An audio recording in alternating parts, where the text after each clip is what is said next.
بسم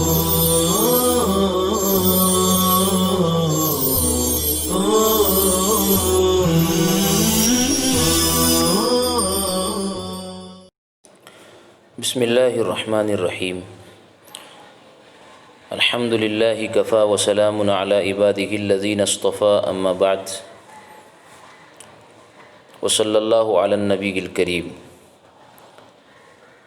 ثم لا یشترط کون الجبیرۃ مشدودۃ علی طہارۃ وانما يجوز المسح على الجبیرۃ اذا لم يقدر على مسح ذلك العضو كما لا يقدر على غسله بأن كان الماء يضره أو كانت الجبيرة مشدودة يضر حلها أما إذا كان قادرا على مسحه فلا يجوز مسح الجبيرة.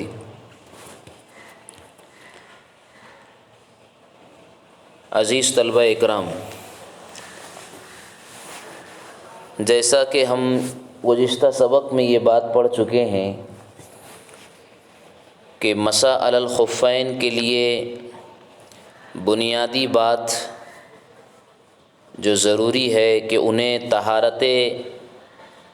کاملہ پر پہننا ضروری ہے، یعنی کہ جس وقت حدث پیش آیا اس وقت موزے طہارت کاملہ پر پہنے ہوئے ہو، جیسا کہ ہم عبارت پڑھ چکے ہیں ملبوسان علی طہر تام. لیکن مسح علی الجبیرہ کے لیے جبیرہ کو طہارت پر پہننا شرط نہیں ہے. یہ بنیادی فرق ہے مسح علی الخفین اور مسح علی الجبیرہ کا. پٹی کو زخم پر جب باندھا جائے تو ضروری نہیں ہے کہ اسے طہارت پر پہنا ہو اور باندھا ہو.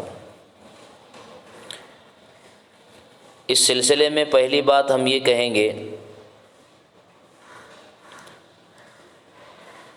کہ جس طرح مسح علی الخفین کے لیے خفین کو طہارت پر پہننا بوقت حدث شرط اور ضروری ہے، چونکہ اس کی دلیل روایتوں سے موجود ہے، لیکن مسح علی الجبیرہ کے لیے کوئی دلیل ایسی موجود نہیں ہے جس سے یہ ثابت ہو کہ جبیرہ کا طہارت کاملہ پر پہننا شرط ہو. اور دوسری بات یہ کہی جائے گی کہ عموماً جبیرہ یعنی پٹی زخم پر جو باندھی جاتی ہے وہ عجلت کی حالت میں، الجھن کی حالت میں ہی باندھی جاتی ہے.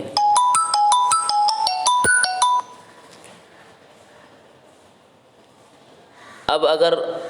وہاں طہارت پر کی اگر شرط و قرار لگا دی جائے تو اس صورت میں تنگی اور حرج پیدا ہوگا. اور جب شریعت نے حرج کو دفع کرنے کے لیے شدت برودت ہے یا پیروں میں پھٹن ہے، ان سارے شکلوں میں خفین پر مسح کی اجازت دفع حرج کے لیے اگر دی ہے تو پھر جبیرہ پر مسح کرنے کے لیے طہارت کی شرط بالکل نہیں ہوگی، کیونکہ اس میں حرج ہے. دفع حرج ہی کے لیے خفین پر مسح کی اجازت ہے، اس لیے یہاں طہارت کی کوئی ضرورت نہیں ہے. اسی کو فرمایا ثم لا یشترط کون الجبیرۃ مشدودۃ علی طہارۃ، پھر جبیرہ کا طہارت پر پہننا شرط نہیں ہے. آگے بتا رہے ہیں وانما یجوز المسح علی الجبیرۃ اذا لم یقدر علی مسح ذلک العضو، کہ جبیرہ پر مسح کرنے کی گنجائش کب ہوگی اور جواز کب ہوگا؟ جب اس عضو پر مسح کرنے پر قادر نہ ہو. وضو کرنے والا زخم آلود جگہ کو مسح نہیں کر سکتا ہے، وہ نقصان دہ ہے، تو اب جبیرہ باندھے اور اس پر مسح کرے. ایک شکل. دوسری شکل بیان فرمائی کہ اوکانت الجبیرۃ مشدودۃ یضر حلها، کہ پٹی کچھ اس طرح بندھی ہوئی ہے کہ اسے کھولیں گے تو زخم کو اور زخم آلود جگہ کو نقصان ہوگا، تکلیف ہوں گی۔ اس صورت میں جبیرہ پر مسح کر لے، اسے کھولنے کی ضرورت نہیں۔ لیکن جن صورتوں میں متوضی موضع جبیرہ، جس جگہ پر جبیرہ اور پٹی باندھی ہے اس کے مسح پر اگر قادر ہے تو براہ راست موضع جراحت پر مسح کرے گا، نہ کہ جبیرہ پر۔ اس وقت تو جبیرہ پر مسح کرنا جائز نہیں ہوگا۔ اما اذا كان قادرا على مسحه فلا يجوز مسح الجبیرہ، کہ جب موضع جبیرہ پر مسح کرنے پر قادر ہے تو اب جبیرہ پر مسح کرنا درست اور نہیں ہے، جائز نہیں ہے۔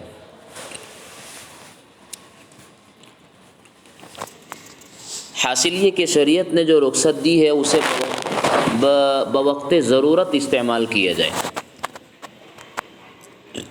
جیسا کہ اس جگہ کو دھو نہیں سکتا ہے تو جگہ پر مسح کرے، زخم آلود جگہ پر، اور اگر مسح بھی نقصان دہ ہو تو جبیرہ پر مسح کرے، اور اگر یہ دونوں صورتیں نہ ہو تو پھر اس صورت میں جبیرہ پر مسح کرنا درست نہیں ہوگا۔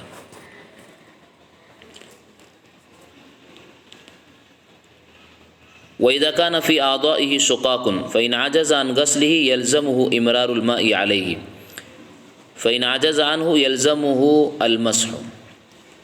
ثُمَّ إِنْ عَجَزَ عَنْهُ يَغْسِلُ مَا حَوْلَهُ وَيَتْرُكُهُ،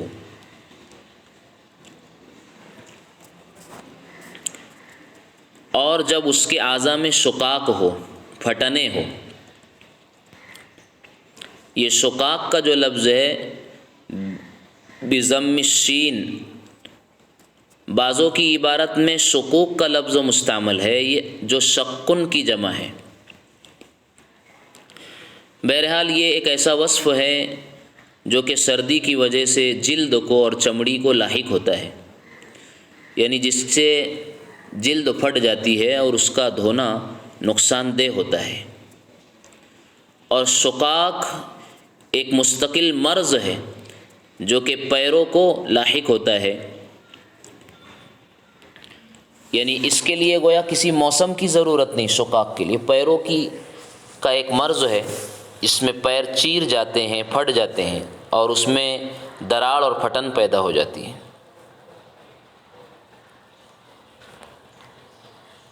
ایسی صورت میں کیا کریں؟ تو اب اگر شقاق بدن کے کسی اور حصے میں ہیں جس کے دھونے سے وہ عاجز ہے تو اب اسے یلزمہ امرار الماء علیہ، پانی کا گزار دینا اور بہا دینا ہی اس کے لیے کافی ہے اور یہ لازم ہے۔ اور اگر امرار الماء پانی کے بہا دینے سے بھی عاجز ہو کہ وہ نقصان دہ ہے اس کے لیے تو یلزمہ المسح، تو مسح لازم ہوگا اس کو۔ اور اگر مسح سے بھی عاجز ہو ثم ان عجز عنہ یغسل ما حولہ ویترکہ، تو اب اس مقام اور پھٹن کی جگہ کو تو چھوڑ دے، نہ پانی گزارے نہ مسح کرے، لیکن یغسل ما حولہ، اس کے اطراف جو جگہ اچھی ہے جہاں زخم نہیں ہے، پھٹن نہیں ہے، اسے دھونا ضروری ہوگا۔ اس لیے کہ ہم جس طرح یہ قاعدہ ہم نے پڑھا کہ ضرورت کا استعمال، رخصت کا استعمال بوقت ضرورت ہونا چاہیے، ایسے ہی شریعت میں جو چیز ضرورتاً ثابت ہوتی ہے وہ بقدر ضرورت ثابت ہوتی ہے، یعنی جتنی مقدار کی ضرورت ہو اتنی ہی مقدار کو استعمال کرنا چاہیے۔ چنانچہ ضرورت اب یہاں پر پھٹن کی جگہ کو نقصان سے بچانا ہے پانی کے لگنے کی وجہ سے یا مسح کرنے کی وجہ سے، تو اب اس صورت میں اس مقام کو تو چھوڑ دیں، لیکن اب اس کے اطراف کی جو جگہ ہیں جہاں پھٹن نہیں ہے وہ چونکہ ضرورت سے زائد حصہ ہے، اس لیے اس کا دھونا اور اس تک پانی کا پہنچانا ضروری ہوگا، کیونکہ ضرورت صرف پھٹن کی جگہ کو نقصان سے بچانا ہے، اطراف کی جگہ چونکہ صحیح ہے، درست ہے، اس لیے وہاں دھونا ضروری ہوگا۔ اسی کے مزید مسائل آگے بیان کیا، وَإِنْ كَانَ الشُّقَاقُ فِي يَدِهِ وَيَعْجِزُ عَنِ الْعُضُوِ، اب ایک ایسا آدمی ہے جس کے ہاتھوں میں یہ پھٹن ہے، اب ظاہر سی بات ہے ہاتھ یہ آلہ وضو ہے، اب اگر ہاتھوں سے یہ خود وضو کرے گا تو پھٹن کو نقصان دہ ہیں، تکلیف دہ ہے پانی کا اسے لگنا، تو اب وہ وضو سے عاجز ہے گویا۔ اب اس صورت میں یہ آدمی کیا کرے گا؟ چنانچہ ائمہ احناف یہ کہتے ہیں کہ اسے دوسرے شخص سے وضو کرانے کے لیے مدد لینا ہے تاکہ وہ شخص اسے وضو کرا دے۔ لیکن اب تھوڑا سا فرق ہے امام صاحب کا اور صاحبین کا، دونوں یہ بات کہتے ہیں کہ وہ استعانت بالغیر کرے، یعنی دوسرے سے مدد حاصل کر کے وضو مکمل کرے اور نماز پڑھے جس کے ہاتھوں میں فٹن ہے۔ لیکن یہ مدد کا لینا اور مانگنا اور طلب کرنا حضرت الامام اعظم ابو حنیفہ رحمۃ اللہ علیہ کے نزدیک مستحب ہے۔ اس کا نتیجہ یہ ہوا کہ اگر اس نے مدد طلب نہیں کی اور ہاتھ کی فٹنوں کو ضرر اور نقصان سے بچانے کے لیے اس نے پانی کا استعمال نہیں کیا اور وضو کی جگہ اس نے تیمم کر کے نماز پڑھ لی، تو امام صاحب رحمۃ اللہ علیہ کے نزدیک جائز ہے۔ لیکن چونکہ صاحبین کے نزدیک ایسی صورتحال میں استعانت بالغیر، دوسرے سے مدد کا مانگنا لازم اور ضروری ہے، اس کے لیے واجب ہے۔ اب اگر اس نے یہ مدد نہیں مانگی اور تیمم کر کے نماز پڑھ لی تو اس صورت میں ان کے نزدیک اس کی نماز تیمم کے ذریعے درست نہیں ہوں گی، اس لیے کہ اس کی عاجزی اور اس کی مجبوری اور معذوری بغیر طلب کے واضح نہیں ہو سکی ہے۔ اسے مانگنا چاہیے تھا تاکہ اس کی عاجزی کا اظہار ہوتا، تو نہیں مانگا تو عاجزی واضح نہیں ہوئی اس کی، اس لیے تیمم سے پڑھی ہوئی نماز اس کی درست نہیں۔ ہاں البتہ اسے کوئی آدمی ایسا نہ ملے جو اسے وضو کرا دے، ایک بات۔ نمبر 2، آدمی تو ملا جس سے اس نے مدد مانگا لیکن اس نے مدد کرنے سے انکار کر دیا۔ اب اگر اس نے تیمم کر کے نماز پڑھ لی تو بلا کسی خلاف اور اختلاف کے اس کی نماز درست اور صحیح ہوں گی، کیونکہ طلب کے بعد یا طلب کے بعد دوسرے شخص کے انکار کر دینے سے اس کی عاجزی پورے طور پر واضح ہو چکی ہے۔ اسی کو کہا وَإِنْ كَانَ الشُّقَاقُ فِي يَدِهِ وَيَعْجِزُ عَنِ الْوُضُوءِ کہ شقاق اور فٹنے اس کے ہاتھوں میں ہو اور وہ وضو سے عاجز ہے، استعان بالغیر لیوضیہ تو وضو کرانے کے لیے وہ دوسرے سے مدد طلب کرے۔ فَإِن لَمْ يَسْتَعِن اگر اس نے مدد طلب نہیں کی وہ تیمم اور تیمم کر لیا جازا تو امام صاحب کے نزدیک تو جائز ہوگا، خلافاً لہما صاحبین کا اختلاف ہے۔ آگے مسئلہ ہے وَإِذَا وَضَعَ الدَّوَاءَ عَلَى شُقَاقِ الرِّجْلِ امر الماء فوق الدواء فاذا امر الماء ثم سقط الدواء ان كان السقوط عن برء غسل الموضع والا فلا۔ اب یہ فٹنیں کبھی پیروں میں ہوتی ہے، جیسا کہ کہا شقاق مستقل مرض ہے جو پیروں میں پھٹن جس کی صورت وجہ سے پیدا ہوتی ہے۔ اب ضروری نہیں ہے کہ یہ شقاق جو ہے پیروں ہی کے اندر ہو، یہ قید اتفاقی ہے، حکم اس صورت میں بھی برابر اور وہی ہوگا جب یہ پھٹن بدن کی کسی اور عضو کے اندر ہو۔ تو اب ایسے شخصوں کے لیے کیا کرنا ہے؟ وَوَضَعَ الدَّوَاءَ عَلَى شُقَاقِ الرِّجْلِ آدمی دوا بھر لے ہوئے پیروں کی پھٹنوں میں، جیسے کہ بہت ساری چیزیں ایسی ہوتی ہے جو پیروں میں چکناہٹ پیدا کرنے اور پھٹنوں کو بھرنے کے لیے استعمال کی جاتی ہے، تو وہ دوا اس نے جب ڈالا اور رکھا پیروں کی پھٹنوں میں تو اب اسے کیا کرنا ہے؟ تو امر فوق الدواء امر الماء فوق الدواء اس صورت میں اسے صرف دوا کے اوپر پانی بہا دینا ہے، پانی بہا دینا ہے۔ جب وہ پانی بہا دے وے پھر دوا گر جائے، پانی بہانے کے بعد دوا گر جائے تو اب دیکھا جائے گا یہ گرنا کس وجہ سے۔ دوا کا گرنا دو وجہ سے ہو سکتا ہے، یا تو زخموں کے مندمل اور پھٹنوں کے بھر جانے اور اچھا ہونے کی وجہ سے گر جائے۔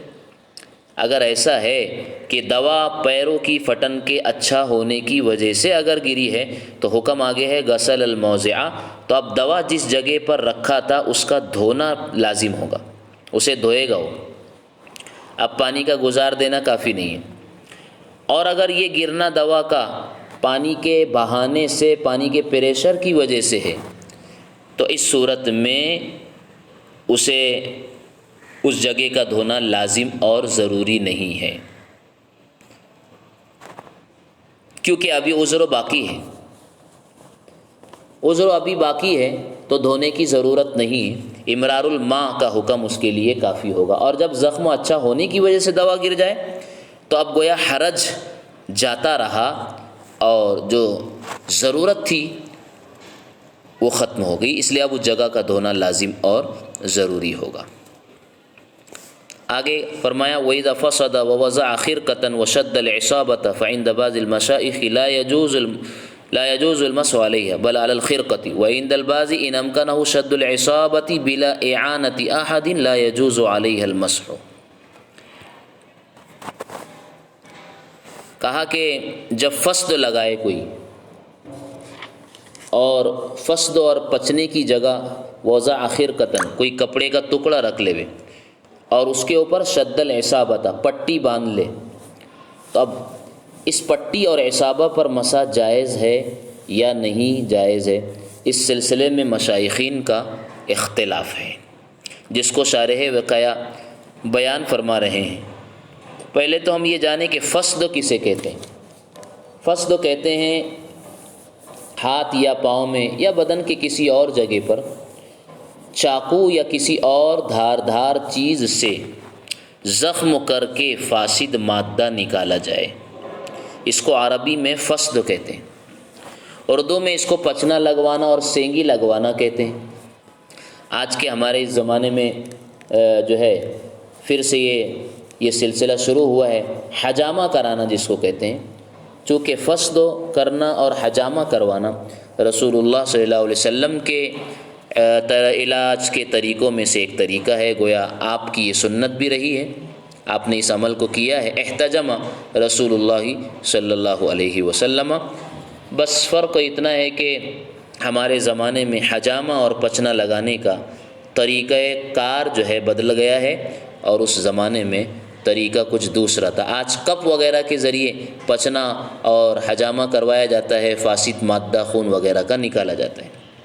تو بہرحال اگر وہ قدیم طریقے سے جب کیا جاتا تھا دھاردار چاقو وغیرہ سے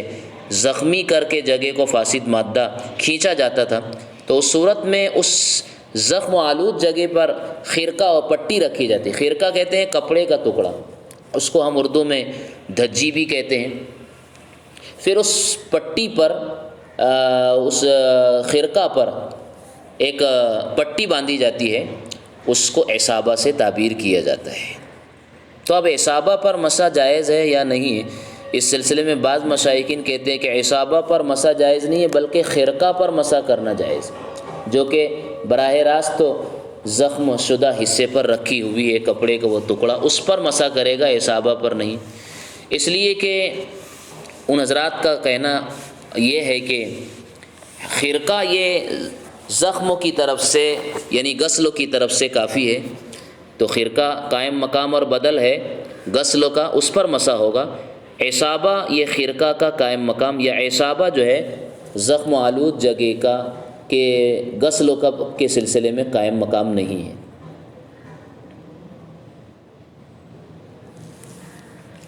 اس بنیاد پر وہ کہتے ہیں کہ عصابہ یہ قائم مقام نہیں ہے غسلوں کے، بلکہ خرقہ ہے، تو خرقہ پر مسح کر لینا کافی۔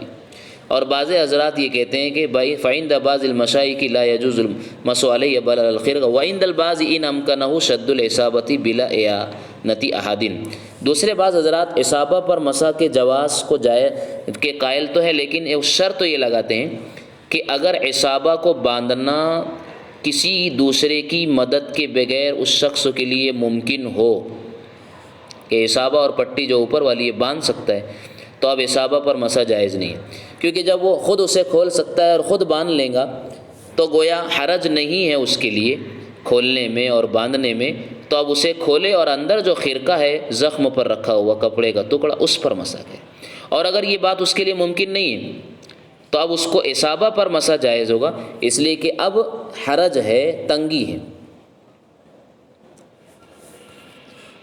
اس تفصیل کے ساتھ وہ اجازت دیتے ہیں۔ وقال بعضهم، اور بعض حضرات یہ کہتے ہیں، یہ تیسرا گویا قول آ گیا کہ ان کا نحل العصابۃ وغسل ما تحتها یضر الجراح،